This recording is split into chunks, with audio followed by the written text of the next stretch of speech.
So, if you tuned into Portugal versus Colombia expecting a masterclass of free-flowing football from a star-studded lineup, you were probably left scratching your head. Welcome to today's explainer. Because what we actually witnessed out there was a masterclass in systemic failure. Today, we're going to unpack exactly how and why a team with this much raw talent completely collapsed on the pitch. Let's actually kick things off right here, because this brilliant observation perfectly captures the absolute lack of cohesion we saw from the opening whistle. You can have all the individual brilliance in the world, but if the pieces don't fit together into a unified system, you don't have a team. You just have 11 guys wearing the same shirt, trying to figure it out on the fly, and against a really well-drilled side like Colombia, that is a recipe for disaster. To really wrap our heads around this mismatch, we're going to do a full tactical autopsy for you guys.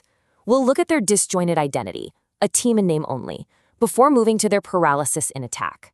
Then, we'll dive into the broken press, the resulting defensive overloads, and finally, look at what all of this means for their tournament survival in a brutal road ahead. Starting off with Section 1, a team in name only. Elite individuals, but absolutely zero cohesion. Portugal rolled out a 4-2-3-1 shape, but man, the lack of a unified plan was just glaring. Look at the absolute contrast in playstyles between these two squads.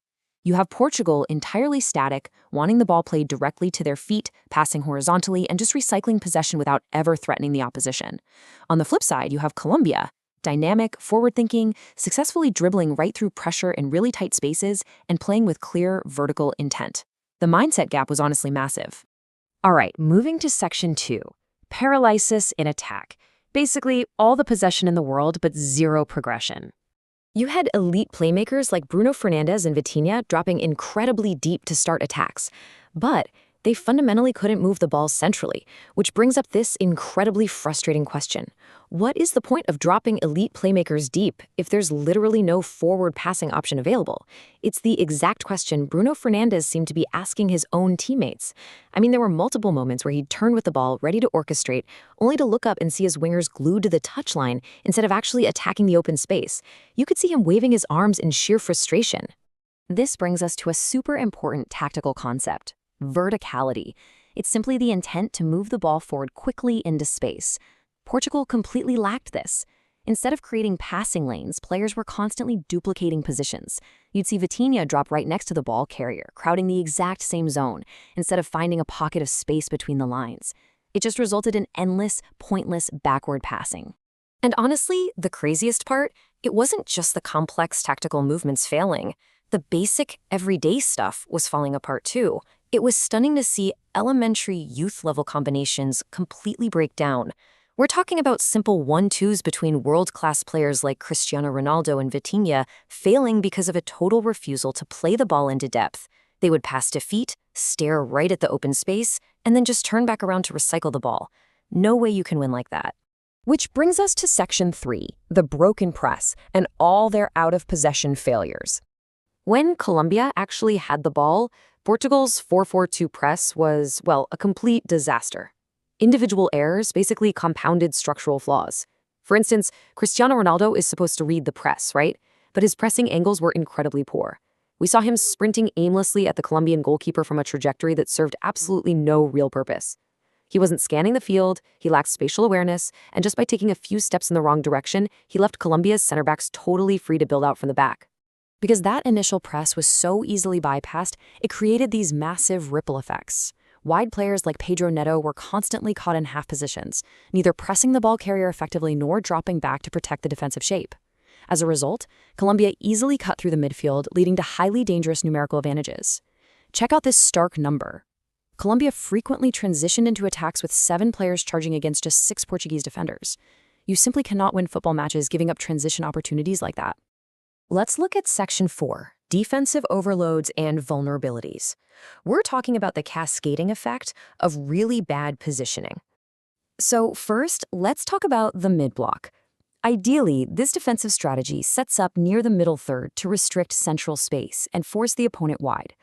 But Portugal's mid-block structure was severely compromised. Their 2 holding midfielders were repeatedly overloaded and outnumbered by 3 Colombian attackers, just pulling the strings right in the central areas. They literally couldn't cope with the numbers or Colombia's ability to quickly combine through the middle. This sequence perfectly shows how a breakdown up front completely wrecks the backline. It's a cascading failure on the left flank. Step 1. João Felix lacks tactical discipline and stays way too high, offering almost zero defensive contribution. Step 2.